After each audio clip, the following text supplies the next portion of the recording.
TV के serial अगर तुम ना होते में फिर एक बार हो गई अभिमन्यु और नियति के बीच तकरार। भाई अभिमन्यु को ये नहीं पता कि नियति उसकी बीवी है। उसे तो लगता है कि वो बस एक नर्स है जो उसकी देखभाल के लिए यहाँ होती है। लेकिन ऐसे में वो नियति से सवाल जवाब करने लगता है, लेकिन बेचारी नियति चाहकर भी अभिमन्यु को सच बता नहीं पाती। भाई अब नियति और अभिमन्यु की ये तकरार तो चलती ही रहेगी।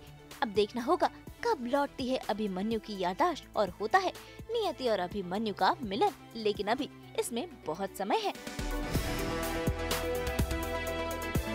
यार एक्चुअली पता है क्या हो रहा है ना कि अभिमन्यु को जो ट्रीटमेंट दिया गया था, जब उसने शॉक थेरेपी ली थी, उसके बाद वो बेहोश हो गया था और उसकी बेहोशी में एक गोना हुआ जिसके अंदर नियति मेरे घर पे आ गई। मैं बेहोशी था, जब मैं उठता हूँ तो मेरी याददाश्त चली जाती है। वो शॉक ट्रीटमेंट के साइड इफ़ेक्ट हैं या फिर कोई दवाई के जो मुझे दी गई थी, मुझे नहीं पता। लेकिन एक आम इंसान की लाइफ में जिसे पता ही नहीं है कि मेरी शादी हो गई है और वो सब कुछ भूल गया है उसकी जर्नी को, तो उसकी लाइफ ऐसी ही होगी ना। वो किसी भी लड़की की तरफ अट्रैक्ट हो सकता है। वो अभी मतलब उसे नहीं पता है कि उसकी शादी हुई है या उसकी लाइफ में कोई लड़की थी।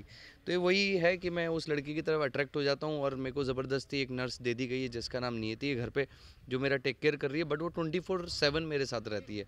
तो ये एक खुला पंछी है, आज़ाद है। और एक लड़की जब उसके पास 24 घंटे रहती है तो इसको बड़ा अजीब सा लगता है, क्योंकि ये वैसा है नहीं कि कोई इसे कंट्रोल करे। तो वही कशमकश चल रही है और मुझे समझ में नहीं आता कि मेरी मॉम ने ऐसा क्यों किया कि 24/7 नर्स कौन काम करती है। मतलब 9 से 5 की ड्यूटी करो और घर जाओ। लेकिन वो शादी हो चुकी है तो फैमिली को वो भी निभाना है और नियति ने डिसाइड किया कि वो मेरी नर्स बन के रहेगी, जो भी हो रहा है वो सहेगी। इस बीच में एक लड़की मुझे टकरा जाती है। मैं लड़की की तरफ थोड़ा सा झुक जाता हूँ, उसे प्रपोज कर देता हूँ। ये देखती है तो इसकी कशमकश चल रही है और मेरा तो रियल चल रहा है। यार मैं जानता ही नहीं हूँ। अगर अभिमन्यु की याददाश्त वापस आ जाती है तो नियति से ही वो प्यार करता है, ऑफ कोर्स, उसमें कोई दो राय नहीं है। लेकिन ये इसके लिए एक नई लड़की और नियति सिर्फ नर्स है। तो ये वो सब कर रहा है, वो कशमकश चल रही है। तो यहाँ आता है तो ये बात, इतने दिनों का जो ड्रामा हुआ तो उसमें ये समझाने की कोशिश कर देता है फाइनली रूम में कि मैं तुमसे इसीलिए इरिटेट होता हूँ क्योंकि तुम मेरे सामने आती हो ना, तो मुझे पता लगता है कि मैं कुछ चीज़ें भूल गया हूँ। मेरे को प्रॉब्लम है, मेरी बीमारी और बढ़ रही है, क्योंकि 24 घंटे नर्स उसके साथ रहती है जो पेशेंट होता है।